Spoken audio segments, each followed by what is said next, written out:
And so it's moving away from this idea that our workplaces are something, or things are to be fixed. We have a problem, solution.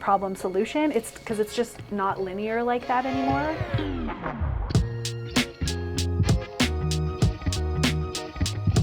Welcome to another episode of Sell Me This podcast.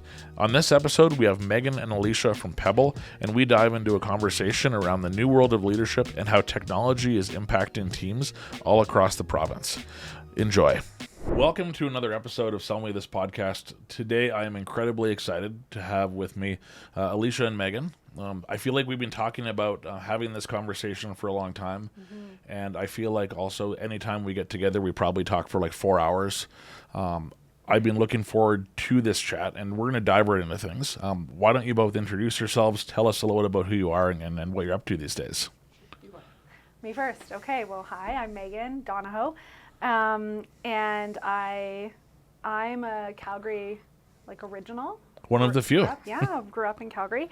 I'm kind of a nerd. I think it was something that I was trying to not embrace for a long time, and I've just now started to embrace how nerdy I am, because I love reading about and talking about leadership, and I thought that was normal. And someone recently said to me, do you read this and listen to these things for fun? And I was like, yeah, don't you? and they said no. So okay. I'm now, so there you go. So yeah, that's me. My background is in industrial organizational psychology, and I'm currently right at the near end of finishing a PhD on the topic of leadership, well-being, and stress. And I think near end is an understatement. I feel like you're in your last week, aren't you? Yes, the last week, yes. So you'll have to call a doctor. Yes. I feel like I already do or should. No, hasn't been earned yet. Yeah, almost. Almost. Thankfully, we're doing it right before. We'll have to record a more formal episode in a week and a half. Yeah, good point. Dr. Donohoe. Yeah. And I'm Alicia Wight. So I'm the other half of Pebble. Together we have a company where we're reimagining leadership, and that's how we got together and have so much fun working together, is that we like to rethink things. So my background is working corporate HR for 20 years, and I did my certificate in executive coaching and just thought there was maybe something different out there. And then Meghan and I got together, and we spend all of our time sort of rethinking, and it was a bit of an eye-opener that other people don't like to talk about leadership as much as we do, because we enjoy it so much. Well, I feel it the same way on the technology side of things. And if you look at my Spotify listening history and my Audible book history, I feel like it's all different tech books, and I feel like maybe that we're cut from the same cloth, but maybe a tiny different subject matter experts on different things. I'm going to jump right into things. What needs to be rethought about leadership? Ooh, just we're just going to start out. We're going to start off with a light one. I mean, the thing that jumps out most to me is that if you ask people who they think about with leadership, you hear, and there's no shade on any of these people, but John Maxwell, Patrick Lencioni, Jim Collins, good to great. So there are some similarities between all of those people if you were to look at pictures of them, and it may not be the most representative of gender, but also just of the world. And so I think that there's this whole other lens to look at leadership that hasn't been mainstream for so long. I was also thinking about the metaphor that we often use, which is a pebble, which is also our company name, I think in that case, to reimagine what we think leadership could be, and that we see also in workplaces, which is a pebble and all the things that a pebble can do. And I'm sure there's lots of ideas that you have, that other people listening have. But a pebble is so versatile, right? It can skip across the water, or it can go sink to the bottom. When you hold it in your hand, it gets warm, but then when you leave it on the sidewalk, it's cold. Pebbles are often found together, so they're collective in their existence, and then they're shaped by the environment around them. So they have this firm core, so that would be that firm core of beliefs for leaders, but also this openness to be malleable to the people and the things and the experiences around you. And there's probably more. I don't know, what are the other ones? My goodness. The ripples. You did very good. Yes, I think I think initially we thought so much about the ripples that leaders have, and then we sort of backtracked into Pebble, which then has opened so much to us. It's interesting. I'm married to a geologist, and so when we were debating our company name, and I asked, what do you think of Pebble, and what I got back was like a love letter to rocks. I was like, this is amazing. That should be the tagline on your website. Is A love letter to pebbles. A love letter to rocks. Yeah. But yeah. So I think that we really could talk all day about what needs to be rethought. The last thing I would add, moving away from the Pebble analogy though, is just this idea of like this grit and grind and busyness that seems to be taking all space away. And this is what we need for how complex the world is. We need space to be wise. And so that's something that we believe really deeply in, is holding space for people. Well, and I love that you're saying that, and I don't profess to be anywhere near the expert that either of the two of you are on this topic, but I know a conversation that we've had, a few times is this culture of just hustle and grind and work as hard and as many hours as you can. And if you look back at kind of the industrial side of things and kind of what that created, and just trying to find more and more ways to, I didn't intentionally create a rock metaphor here, but squeeze blood from a stone a little bit. I feel like we're reaching the upper limits of what that's created and starting to have some of those diminishing returns. Are you two seeing the same things? Yeah, I mean, I think leaders are exhausted. Yeah. They're really overwhelmed, and we have so much empathy for leaders. Both of us have been leaders in our careers, and it's not an easy job.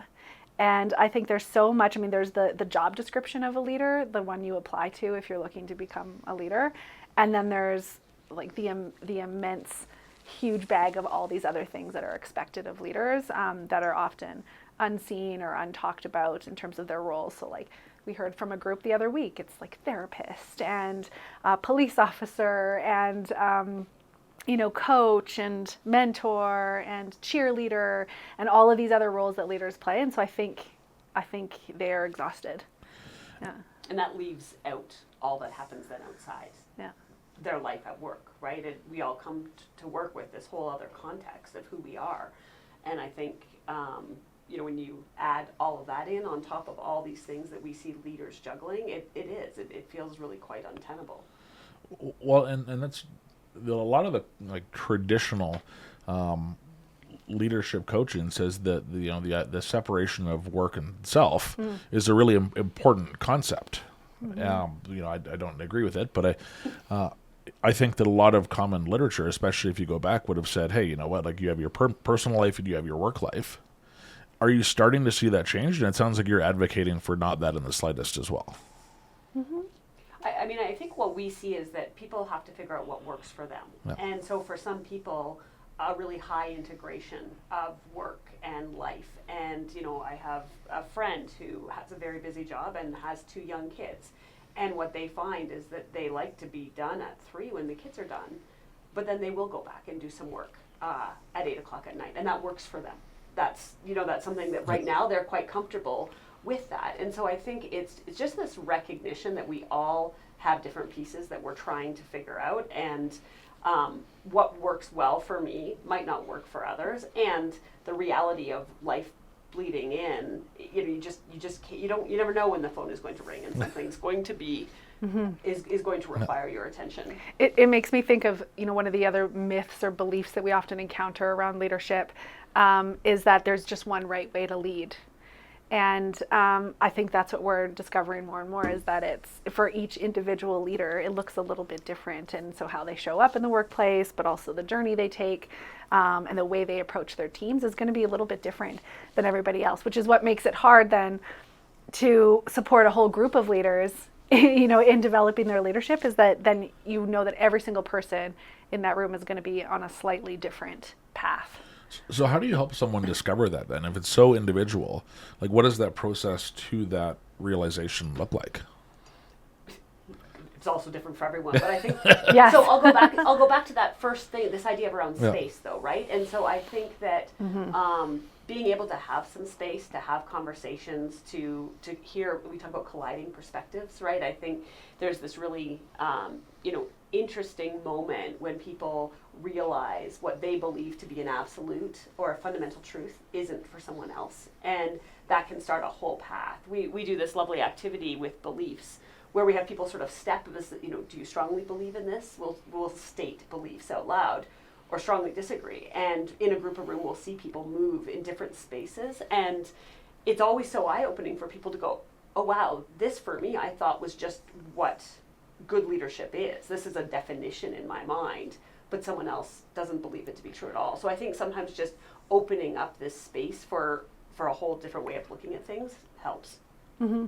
Yeah. So examples of beliefs might be, you know, a leader is responsible for, you know, protecting their team, or a leader must hold people accountable. And so these are all like just a whole bunch of statements about leadership, right? Or a leader is born, not made, right? Or leadership and management are not the same thing, or are the same thing. And so these are all just beliefs around what we think is true or not true about leadership. And I think the cool thing that we've started to unlock is just how many different beliefs exist out there when it comes to leadership.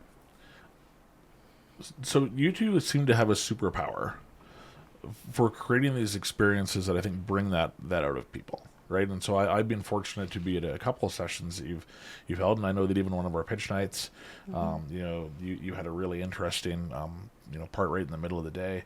And how do you come up with these things? And like, how are you creating these experiences? Because I think that there's something really special and unique about the way that you're bringing people together and the conversations that you're forcing them to have that I think helps them unlock something in a way that they haven't before, without being too flattering. But well, thank you. I know it is very different. We appreciate that. I think one of our learnings, and so both Meghan and I did work within organizations for so long, and we would spend, so much time thinking about the content and how we can get exactly the right thing for people to learn.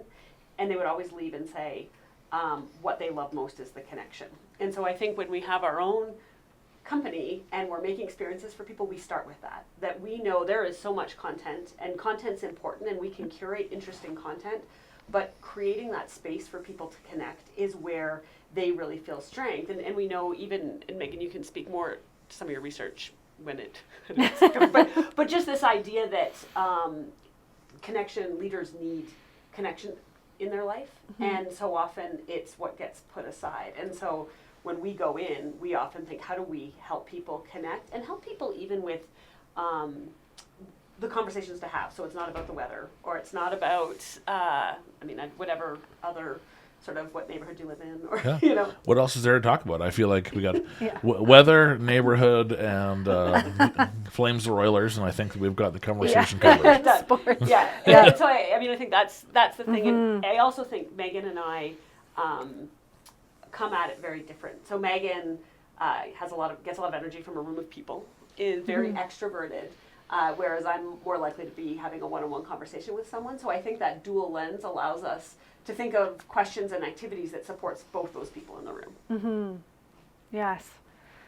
I'm trying to think what else to add. That's what you don't feel you don't have to double. One thing I would add too is this. What has really impacted our thinking is lots of different thinkers out there that I think end up getting woven into all the things that we do. And so certainly, we don't do it alone, which is why we love being together. And then we get lots of different inspiration from others. And one that's coming to mind right now when we think about events is the Art of Gathering, Priya Parker. And I think what really sticks out for what she talks about is just being really intentional about why you're gathering in the first place.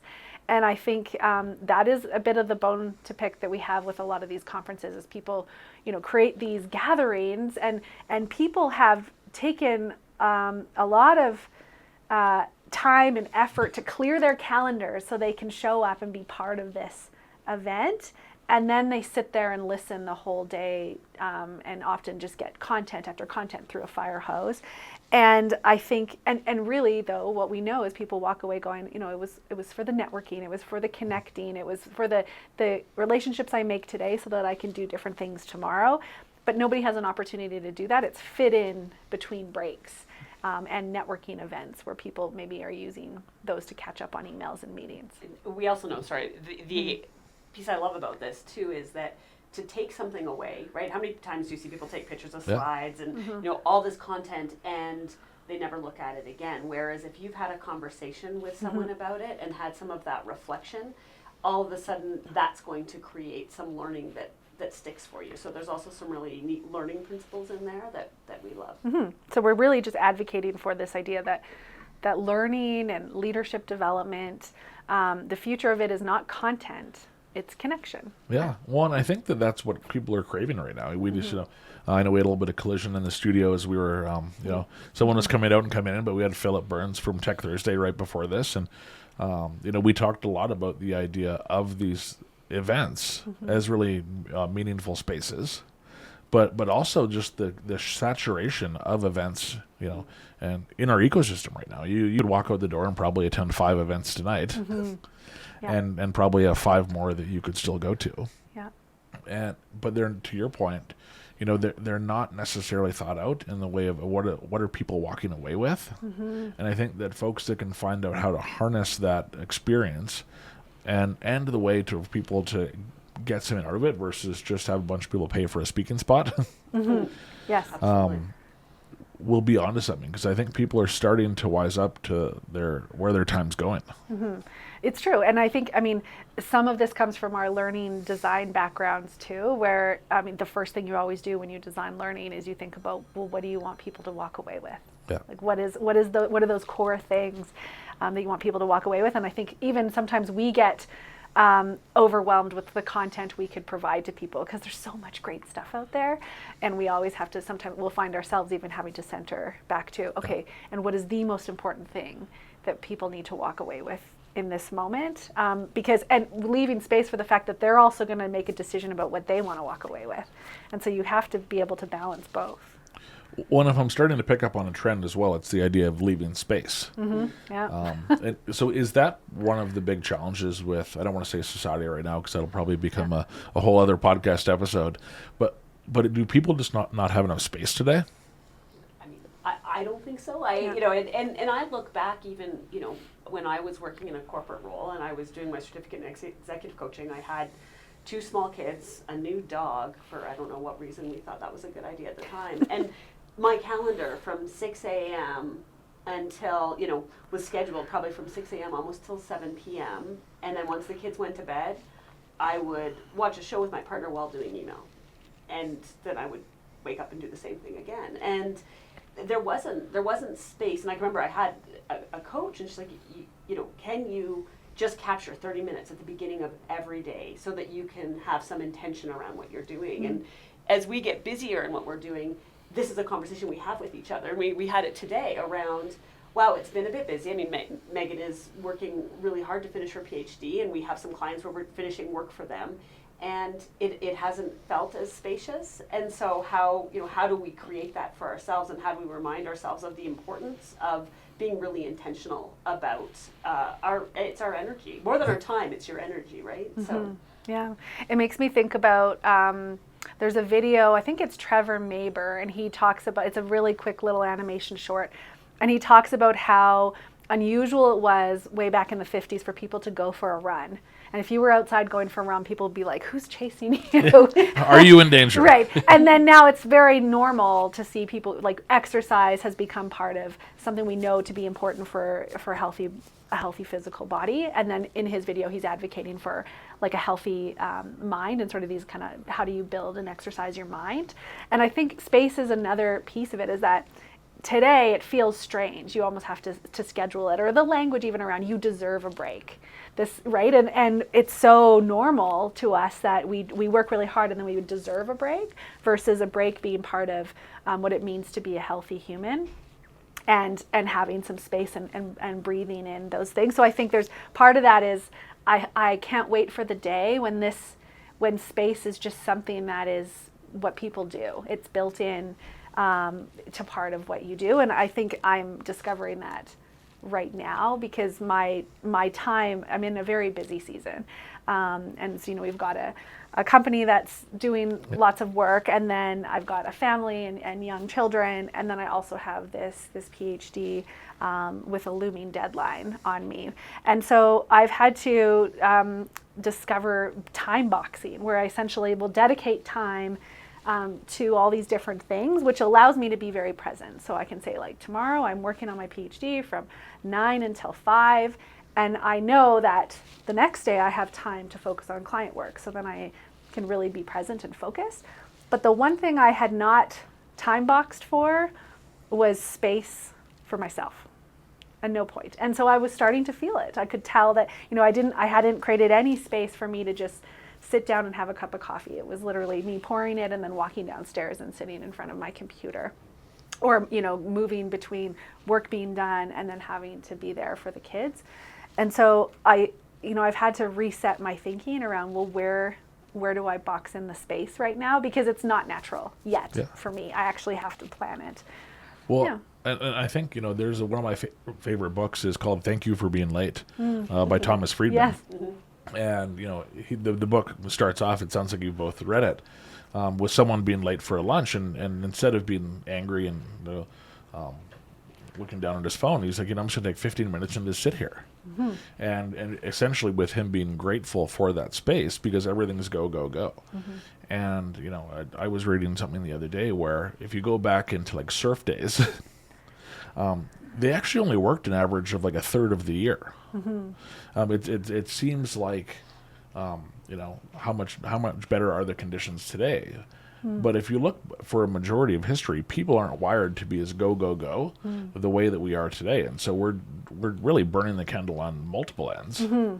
Yeah. And it's fascinating when you start to think about like the human physiology. Just once again, you're probably both much more experts at this than I am, but the human physiology that we're not built to operate like this. Mm-mm. Yeah, we're not machines. Well, and it kind of goes back to what you were saying earlier about scientific management, right? This very industrial mindset. And I mean, the guy who wrote the book on it was Frederick Taylor. Yeah. I think he was quite young. Like he was in his 20s when he wrote the book. Oh, and wow. I've read the book. It's a little one. And he had gone in and he had done all of these tests with factory workers where he was measuring like how much can they dedicate, and then how much rest do they need in order to be able to do it again. And so it was this idea of like you do it, you rest for a little bit, and then you keep doing it. And he was trying to get to the point where what is the most efficient way to work these humans was essentially what he was doing, which feels awful. And then he wrote this big thing and it was so efficient. But then, of course, what wasn't included in his book is that after he'd left these factories, there was like revolts, like there were strikes, right? People were like, "I'm not doing this. It doesn't work for me," right? And so, but it's just what caught on. It ends up being what we ended up using as a mental model when we were working people was, how can we get the most efficiency out of a person? How much rest do they need, right? So we got the 8 hours of sleep, 8 hours of play, the 8 hours of work, and we've kind of just continued along some of this thinking, even though it's starting to evolve. But yeah, we need more space in our time.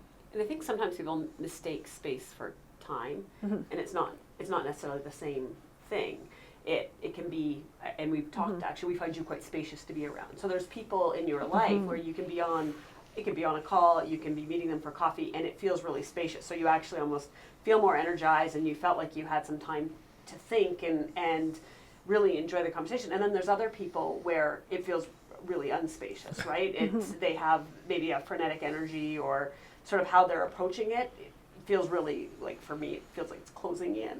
And so just this recognition, I think, too, is when things feel spacious and when they don't, because it's not necessarily just time. I think time can help, but it's not the only factor.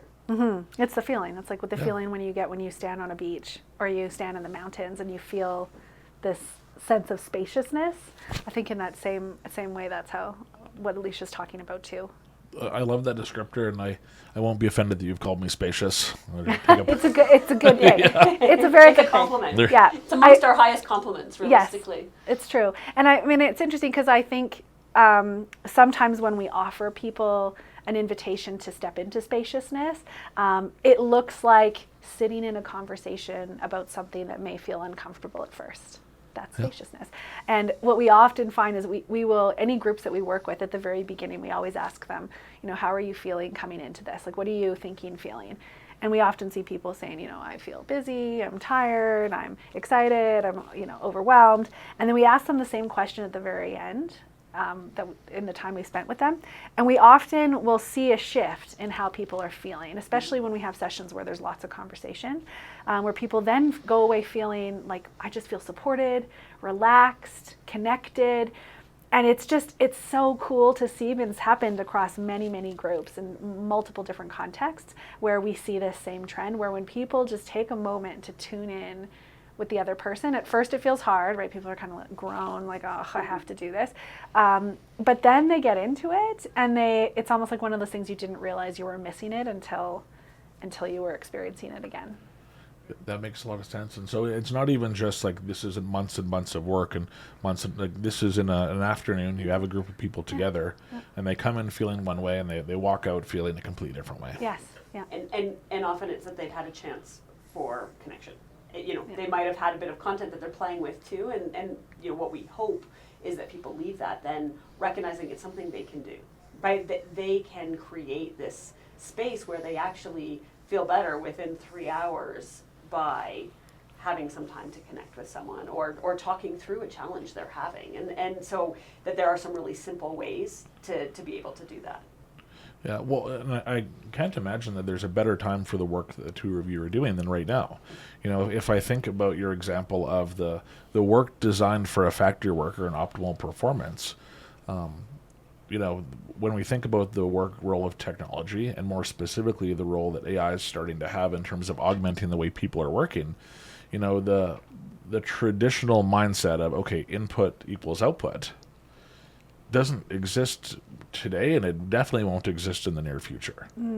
And so, like, what are some of the trends that you're seeing in terms of what organizations need from a leadership perspective with this new AI world? Because I have to imagine the role of leaders drastically changes when you're not saying, how many coffee mugs can you make in an hour? Mm-hmm. Yeah. We often talk with leaders about, their problems. If they were simple, they would have solved them, right? And so chances are, and we talk a lot about complexity in the work that we do, and that we're all navigating a far more complex world. And then with that, you need wisdom. And wisdom comes not with more meetings or more things, but with wisdom, with space. Less So, things. So I think that's one of the things that we really do see is that it's not simple. There's not, best practices don't apply. You have to be really emergent in what you're doing, and you have to be good with experimentation, and it also means you have to be good with things not going okay and working through that, and that can be really hard when people really want to be great at what they do. Mm-hmm. Yeah, it's this. We often see leaders saying, "Well, I have this problem, and here's the causes, and then we just need to figure out what the solution is, and then we'll be good to go." And not only is it a complex problem, but sometimes it doesn't have a solution. And I think that's where it's really uncomfortable for leaders to say, it might be that the solution you're driving for is not the right one. Maybe it is. Maybe you have one, you could fix something tomorrow, but it might then change so much in a month from now that it's not a solution anymore. And so it's moving away from this idea that our workplaces are something, or things are to be fixed. We have a problem, solution. It's because it's just not linear like that anymore, which I think is just a return to being human. It's being part of, like, life is not linear, and like nature doesn't work in linear ways. And so I think that would be how do you look at the workplace with that lens in mind? And I think the trouble we're going to experience is that we are taking technology and we are applying it to our current way of thinking about the workplace and trying to plug it in to that way of doing it, which is maybe not going to help at all. And if we look at kind of cause and causation, I remember at the front end of COVID, there was this very brief moment of time when everyone had moved home and transitioned to video calls. And all of a sudden we had this space where you no longer had to spend an hour commuting. You no longer had to spend half an hour driving between meetings. You all of a sudden, there was a very brief moment where space was created at the front end of COVID, and I think that there was this sense of relief that people felt, without, like, this is obviously a very small bubble of relief. Yes.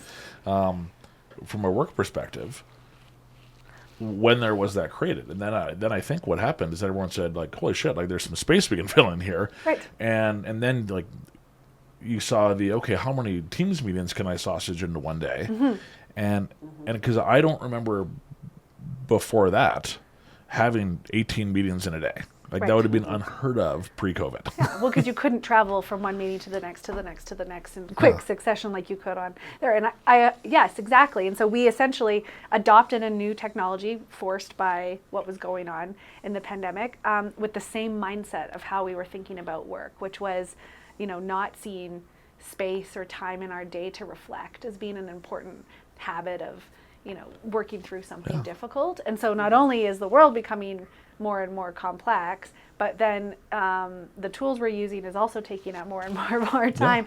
And we're using the same mental models that we did when we were in a simpler workplace, but in a more complex workplace, it's not working.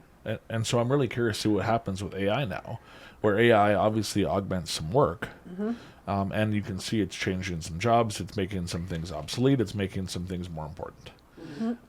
But if you start to use traditional mental and leadership models to apply those same rubrics to the way things have always been done, I see it as a potential to make things way worse versus way better. Yeah, and I mean, you've probably seen this in the spaces where you bring some expertise, and we had someone recently sort of looking at a competency model through an AI lens, and it was brilliant conversation because we could immediately say, yes, if you were to look at research over the last 20 years, it's done a good job of summarizing that. And we know here's where things fall down, or here's where it doesn't work. And so while it can look, I mean, we had someone else talk about, someone submitting like a 20-page competency model. And it's like, yeah, AI can build that for you, but they're not going to, it can't build people actually using it and trying it on and being adaptable and going, okay, this isn't what's working, or this is what's working. So, I think it sometimes that's so close to expert, right? It feels people are like, oh, look, this is amazing, without recognizing how much the human experience is part of implementing these things. Definitely. What skills do you think leaders need right now more than anything as they're entering this new digital world? And a new digital world is probably the understatement of the century. Yes, the internet is now out. Well, I almost wonder if it's we have some mindsets, and so we've shifted away from the idea of skills and knowledge. Those are important, and they are basically the application of it, but it's more about how you're looking, the lens that you're looking at your workplace and your team and your leadership with. And so we've tried to make it super easy, but it's essentially like relearning leadership. It's the ABCDs with an S at the end. You're trying to get the acronym. When you're trying to figure it out. Exactly, yeah. And so the shift, to remember them, it can be easy with the ABCDs. And so the first mindset would be this shifting from scarcity and seeing things as in order to do this, I have to limit, or I have to remove things, or I just have to do it myself so that I can move forward quickly, towards abundance thinking. And that would be, I think, something you probably use a lot in your work, because technology does offer you abundance, right? It offers you an abundance of access to other perspectives and different collectives of people. And so how do we help leaders see that as the way forward is not holding up, which can be really tempting when things are hard or there's lots of uncertainty. People just kind of they burrow into their own areas, and instead of burrowing and seeing it as scarce, you open up in abundance. You go out and you start talking to people, and you bring in different voices and different ways of thinking about things. Yeah, and so that becomes sharing success, right? So abundance is about sharing success, and then it goes into a both and mindset. And so it's this idea of both can be true. So often, and particularly when I'm coaching leaders, they can get really stuck in this, it's either this or this, and it feels sort of like this fatalistic decision.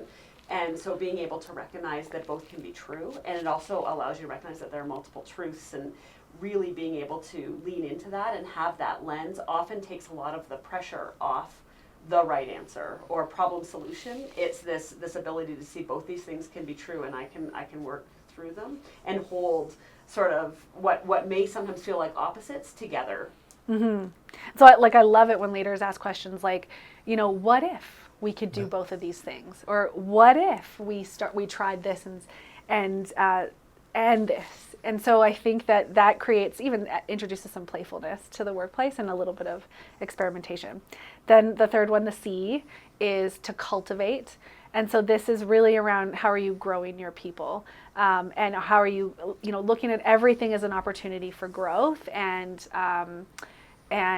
learning. And so this would be also where experimentation can fit in, where it's like we're going to try something new. We're going to see if maybe there's an opportunity to learn something here, and then we can swiftly move to learn something else. So it's cultivating the people around you. Yeah, and so growing people, and I think it moves from this idea of your legacy being the things you did to the people that you worked with and sort of grew is the idea behind that. So it's a bit of a rethinking of legacy. We get to D is dynamic.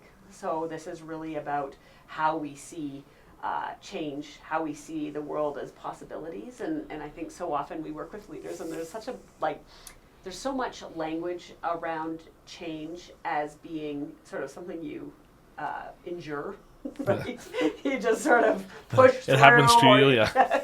And whereas we really want to see it as this space of possibility. And so, we think this dynamic mindset where people are looking at change with a lens of look what this might unlock, or look at the opportunity that this is bringing is going to be a really important lens in the future. Mm-hmm. And then the adaptability and flexibility of being dynamic. I think we hear a lot where people are like, we're going to do our strat planning. It's going to be 5 years, and here's what we're going to do. And then they move into it, and different things happen, and you have to change. And it's this idea of not just holding these things lightly, a little bit more lightly than maybe we normally would. I remember there was it was actually in the middle of the pandemic. I was leading a team within an organization, and we were doing all of these amazing initiatives, and everybody was also feeling exhausted. So both were true, right? We were doing great work. Everybody was exhausted.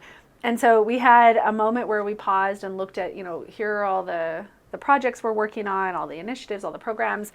And I challenged the team to think about, well, what would it look like if we just cut this in half? If we only did half of this? And we can experiment with this for 1 or 2 months. Let's just try it. And I remember, even as I was saying it, I felt a little sick. I was like, what, am I going to get fired? I was like, what's going to happen if we just stop doing half the stuff that we're doing? And so as a team, we went through and we said, okay, well, here's the things we think we can put on hold or pause.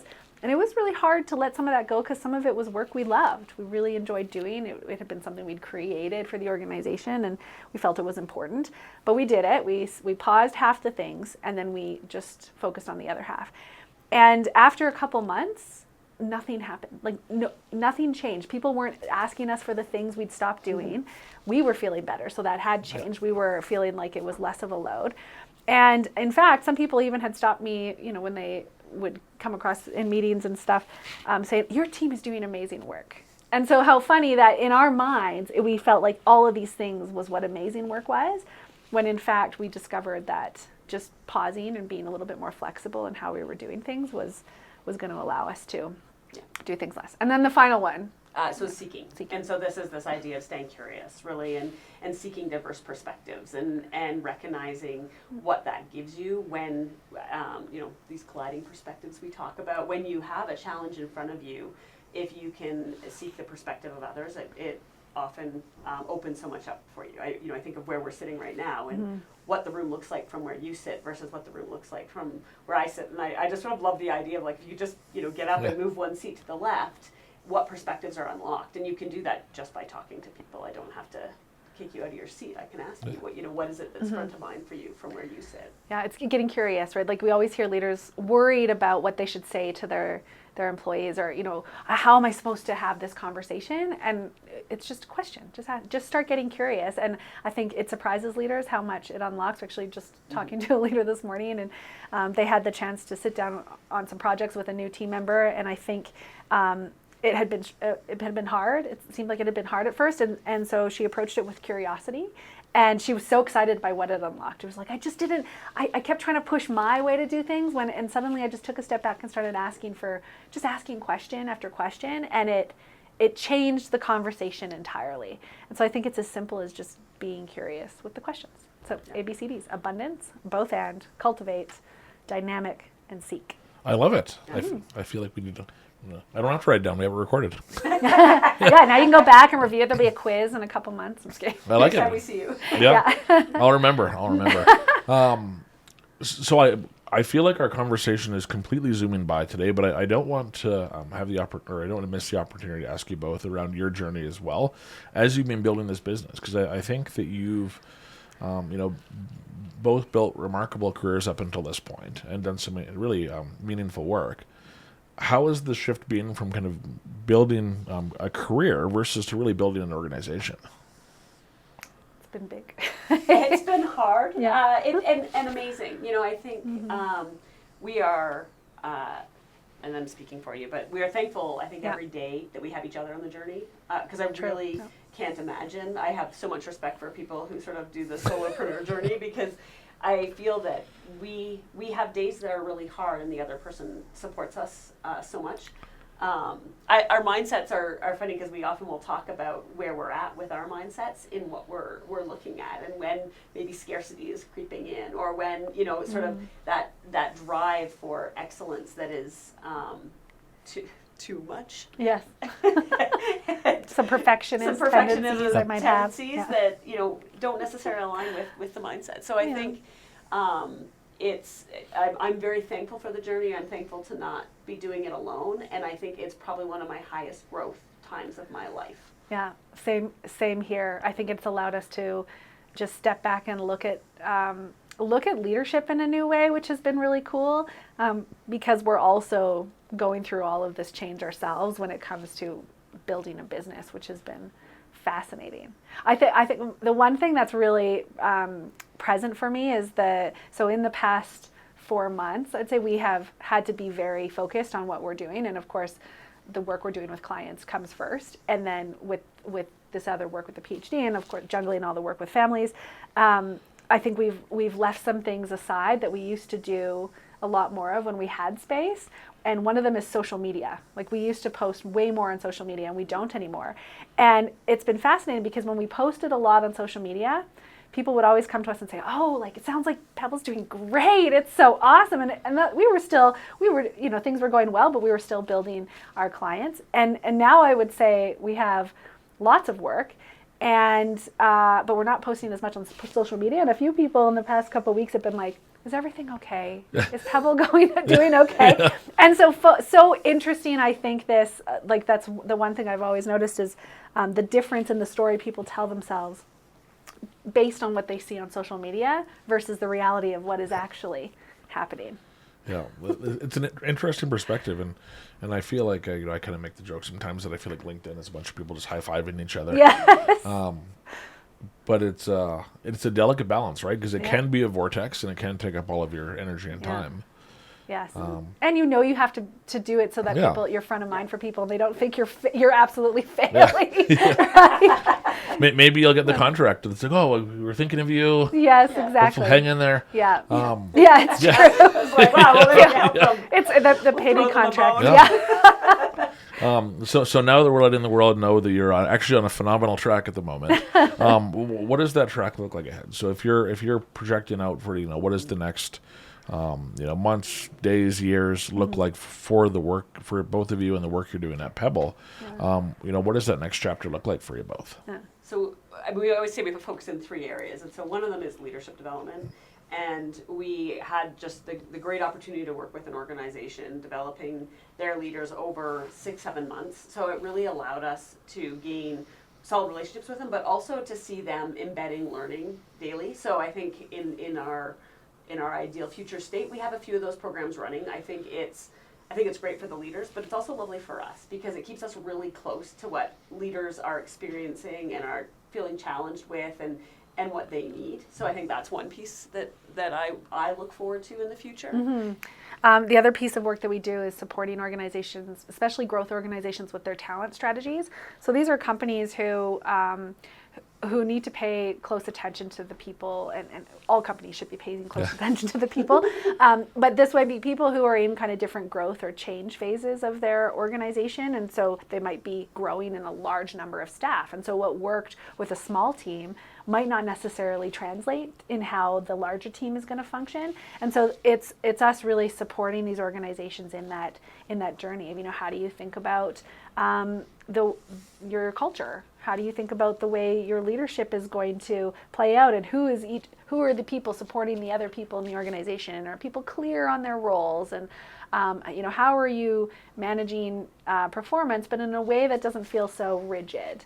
And so it's trying to introduce different ways of thinking about talent and people strategies, but organically in the organization in a way that fits. So we love doing that work. We have a few folks that we're supporting right now, and so continuing to grow supports for other companies across different sectors would be cool. We already have a cool diversity of sectors.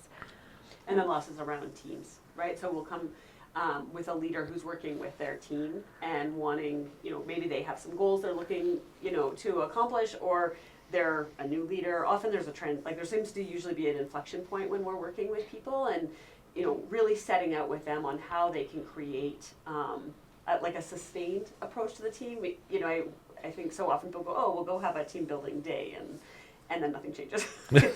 And so it's how do we then work with them to create this sort of space that moves into these days. The days are great. We're not saying get rid of the days, but alongside the days, how do you create that same energy throughout and sustain it so that it doesn't feel like, oh, here we go for our, you know, our day of fun, but actually this is part and parcel of how we work together as a team. Mm-hmm. Yeah, all of it is really just this idea of how are you approaching your people with intention and your leadership with intention. And often what you make rethink. Yeah. I love it. I feel like this conversation went by in like 35 seconds. If you had any kind of final thoughts, final things you wanted to share with our listeners, is there anything you wanted to throw out there? Oh, I would encourage them to do one thing today. Like maybe once this podcast finishes, just take 5 minutes and just have 5 minutes for themselves, and just no phone, no radio. Just maybe step outside and give themselves that, what I think is a gift. That's amazing. I don't know if I would add anything. I think call up a friend for a coffee. Yeah. Go for a connect. Well, I love it. Yeah. If someone wanted to get a hold of both of you, or one of you, what's the best way to get in touch? Don't give out your phone number, or social insurance number, anything like that. Yeah. I mean, our website is discoverpebble.com, so that's easy. And email is hello@discoverpebble.com. Mm-hmm. So. And you can find us on LinkedIn. We're not very active right now. Yeah, you were at one point, but yeah, but we do connect on LinkedIn as well there. Yeah. Amazing. Well, thank you so much to both of you for taking the time today. This was an absolute privilege to have you both. And thank you again for a great conversation. Yeah. Thank you. It was so weird being in the chair, just having you ask us questions, because really wanted to ask you a whole bunch. I wanted to ask you questions. I was like, I don't think we were supposed to ask him questions. You can ask me questions. Yeah. You always feel free to put me on the hot seat. Okay, good to know. Yeah. Amazing. Thank you again. And we'll talk to you soon. Thanks, Keith. Thanks, Keith. If you've made it this far, like and subscribe on YouTube, or follow and leave a review on your favorite podcasting platform so you don't miss any future episodes.